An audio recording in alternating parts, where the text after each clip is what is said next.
Selamat datang di Roland Extra, selamat datang di video terbaru. Di video ini kita akan mengulas, mereview acara premium WWE SummerSlam Night 2 2026.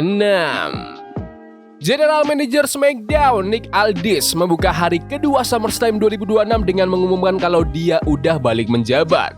Nggak cuma itu, dia juga ngasih kejutan soal perubahan di laga perebutan status penantang utama WWE Championship. Pertama, Aldis memasukkan Gunther ke dalam pertandingan. Gunther pun berterima kasih dan mereka berdua salaman. Sami Zayn sempat protes sama keputusan ini, tapi Aldis langsung umumin satu nama lagi, Kevin Owens. Secara mengejutkan balik setelah 17 bulan absen gara-gara operasi leher dan resmi jadi peserta keempat di laga ini. Masuk ke pertandingan Fatal 4-Way buat memperebutkan posisi penantang utama WWE Championship ini, yang akhirnya mempertemukan Sami Zayn, Finn Balor, Gunther, dan Kevin Owens yang baru aja comeback. Owens langsung menggebrak sejak awal, dia ngacak-ngacak Gunther sama Balor, terus sempat pelukan sebentar sama Sami, sebelum akhirnya mereka berdua malah saling hajar. Owens lanjut melancarkan Swanton ke arah tiga lawannya di luar ring, dan gak lama kemudian dia mendaratkan Swanton Bomb lagi ke Gunther. Gunther balas menguasai jalannya laga lewat pukulan-pukulan keras, powerbomb plus Boston Crab. Di sisi lain, Balor gak mau kalah dan membalas lewat serangan Sling Blade sampai coup de grace yang hampir aja bikin dia menang. Di menit-menit akhir, suasana makin panas. Gunther, Balor, Owens, dan Sami sama-sama nyaris menang lewat jurus andalan masing-masing. Tapi akhirnya, Owens menahan gerakan Sami pakai super kick, lalu mendaratkan stunner maut untuk memenangkan pertandingan. Kevin Owens resmi menang dan jadi penantang utama baru buat WWE Championship. Laga Fatal 4-Way yang seru banget. Kalau dikasih durasi lebih panjang, ini bisa jadi laga klasik sih. Tapi ya emang dari awal, konsepnya bukan ke situ, melainkan fokus ke momen kemenangan besar Kevin Owens setelah sekian lama absen. Welcome back Kevin Owens. Lanjut ke laga perebutan United States Championship yang menyajikan pertarungan antara Trick Williams yang didampingi Liliati melawan Baron Corbin. Pertarungan langsung bergulir panas sampai keluar ring. Trick sempat mengeluarkan meja sebelum akhirnya Corbin mengambil alih kendali lewat serangan-serangan keras di sekitar ringside.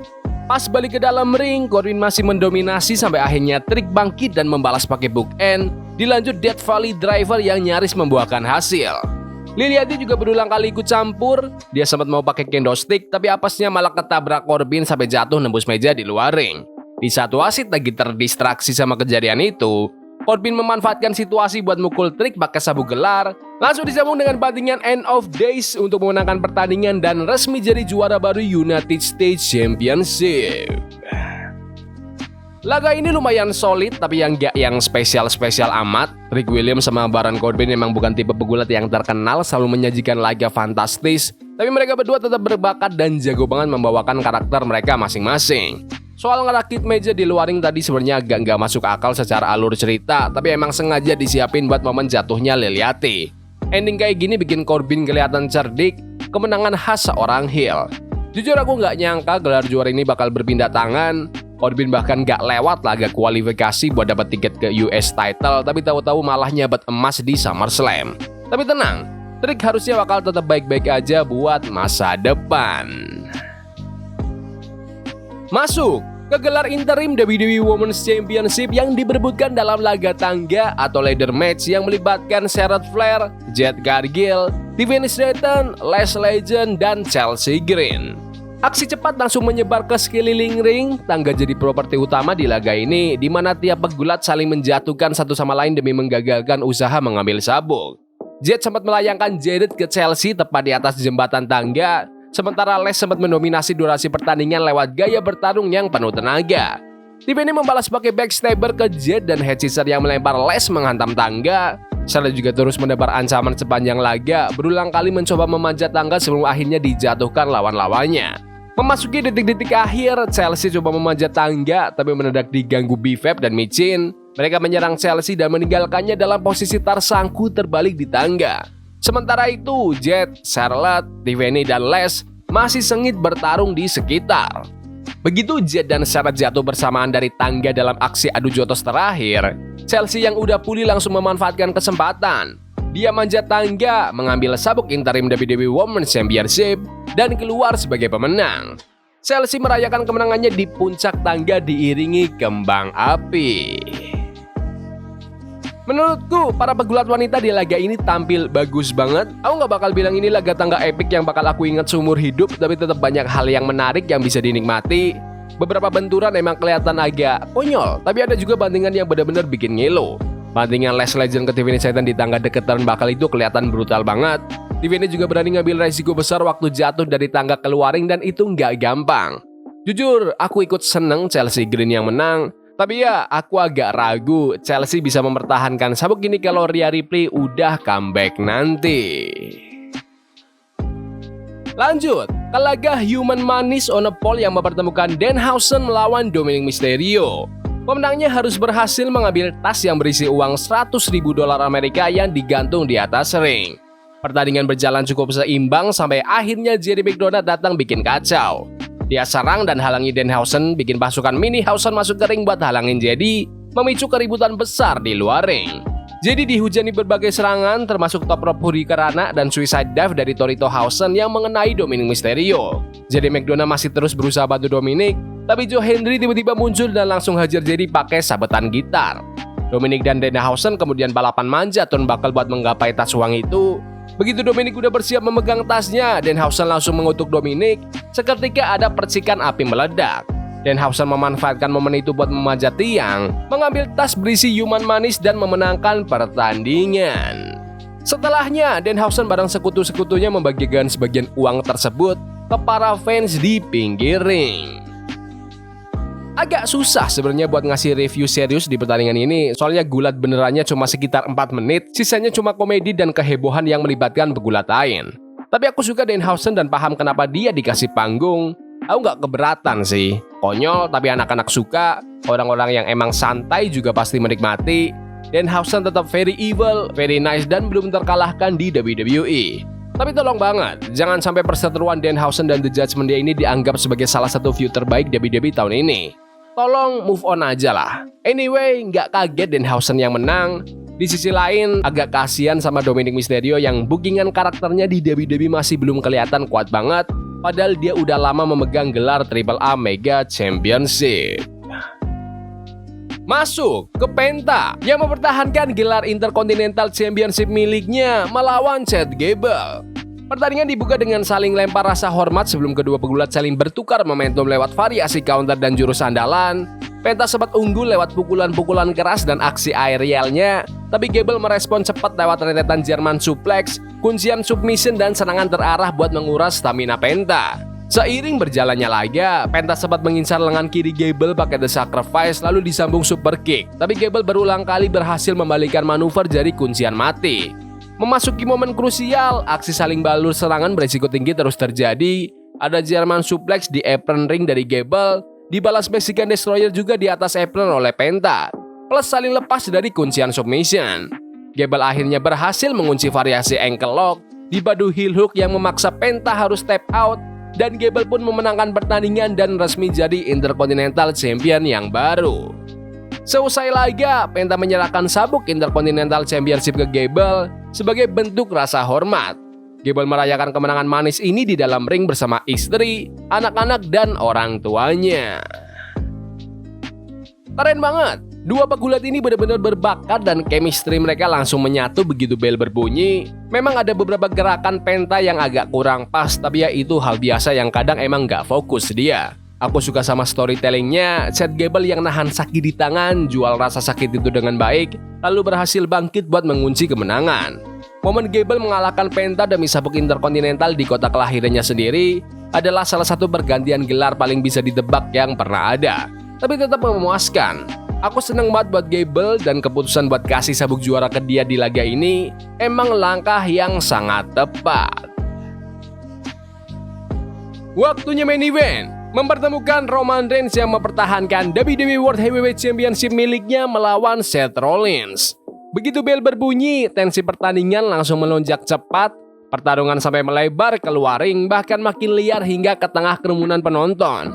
Seth sempat memegang kendali lewat beberapa kali aksi dive keluar ring, tapi Roman gak tinggal diam dan membalas pakai pukulan-pukulan telak plus powerbomb ke meja komentator.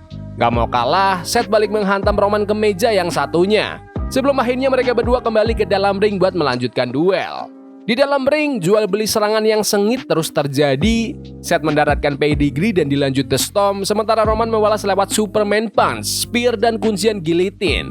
Kedua pegulat sama-sama sanggup bertahan dari jurus-jurus pamungkas lawannya, bahkan setelah kena finisher berkali-kali. Karena duel terlalu sengit, wasit sampai kena senggol di akhir-akhir laga. Apesnya, pas wasit lagi tergeletak, Seth justru berhasil melancarkan Storm lagi tanpa ada wasit yang menghitung. Memanfaatkan situasi wasit yang belum sadar, Seth ambil kursi bawa masuk ke dalam ring, mengingatkan kita sama sejarah kelam mereka berdua zaman di The Shield dulu. Tapi uniknya, Roman menolak buat pakai senjata itu dan malah melempar kursinya keluar. Mereka berdua pun memilih lanjut bertarung secara bersih tanpa alat bantu. Pertandingan berlanjut makin intens lewat variasi counter dan jurus andalan. Seth sempat mendaratkan pedigree lagi dan mencoba Storm, tapi Roman berhasil menghindar. Roman langsung balas dengan spear bertubi-tubi. Begitu wasit mulai sadar, Roman mengeksekusi satu spear terakhir untuk memenangkan pertandingan dan mempertahankan WWE World Heavyweight Championship-nya. Seusai laga, Roman Reigns dan Seth Rollins akhirnya duduk bersandar di sudut turnbuckle yang berseberangan, sampai akhirnya Roman berdiri dan mengulurkan tinjunya. Seth menerima ajakan itu dan melakukan fist bump, sebuah momen saling hormat atas sejarah panjang mereka sebagai anggota The Shield. Seth juga meninggalkan topeng khas The Shield di tengah ring sebagai bentuk penghormatan buat Dean Ambrose. Roman Reigns merayakan kemenangannya bersama sabuk WWE World Heavyweight Championship, sementara Seth berjalan pelan menyusuri panggung dan sempat menengok balik ke arah ring. Roman mengambil topeng The Shield tersebut, menatap Seth buat terakhir kalinya dan berdiri gagah di dalam ring, memegang sabuk juaranya seiring berhentinya tayangan SummerSlam hari kedua ini. Ini adalah satu lagi laga main event yang luar biasa fantastis dari Roman Reigns, sama epicnya kayak laga dia lawan si Empang di WrestleMania kemarin. Ada banyak banget momen nearfall yang bikin senut-senut. Dua-duanya saling mengeksekusi finisher lawannya. Mereka harus melancarkan finisher berkali-kali, sampai-sampai Roman butuh 3 kali spear cuma buat mengunci kemenangan. Tapi ya, ada beberapa hal yang aku kurang suka sih, gaya pertarungan di luar ring yang kelamaan sama aksi hancur-hancuran meja. Aku juga agak kurang srek sama adegan wasit pingsan yang terlalu lama, agak konyol aja gitu. Tapi aku paham sih, mereka butuh alasan buat menyajikan drama kursi dan butuh wasit keluaring sebentar. Aku paham kok, cuma menurutku agak kurang perlu aja. Tapi yang benar-benar bikin aku takjub itu respon penontonnya. Dari awal, penonton udah intuit banget dan bersorak histeris di tiap momen nearfall. Bahkan gerakan biasa yang nggak bikin menang aja dapat respon yang heboh banget. Laga keras berat dan mereka benar-benar deliver. Kerja bagus banget buat Roman dan Seth Rollins. Momen penutup antara Roman dan Seth juga kelihatan keren dan emosional. Aku senang buat mereka berdua yang udah bersahabat sejak lama, dan aku yakin mereka juga menikmati laganya sama besarnya kayak kita yang nonton. Oke, bisa dibilang SummerSlam jadi acara premium WWE terbaik sepanjang tahun ini. Secara keseluruhan, acaranya keren, tapi kalau disuruh milih, aku rasa SummerSlam hari pertama sedikit lebih unggul. Menurutku, momen-momen kurang oke di SummerSlam hari kedua agak lebih berasa dibanding hari pertama. Tapi ya, puncaknya acara di kedua hari ini sama-sama mantap luar biasa. Ini benar-benar kualitas WWE di level tertinggi mereka. Laga utama Roman Reigns lawan Seth Rollins adalah salah satu pertarungan WWE terbaik tahun ini, sekelas sama laga Roman Reigns versus CM Punk di WrestleMania. Mereka benar-benar tahu cara menyajikan pertarungan besar dan terbukti lagi di sini. Penampilan yang luar biasa dari Roman dan Seth. Seru banget ditonton, ditambah lagi dengan banyaknya momen penjelajah waktu yang bikin nostalgia. Aku seneng banget mereka dapat panggung dan laga sebagus itu. Aku juga seneng sama Kevin Owens yang baru balik langsung dapat kemenangan besar. Chelsea Green juga dapat momen terbesar dalam karirnya sejauh ini. Ikut seneng lah buat dia. Dan pastinya Chad Gable yang dapat kemenangan gelar yang sangat layak dan memorable. Satu hal lagi, aku wajib mengapresiasi WWE soal penataan format acaranya.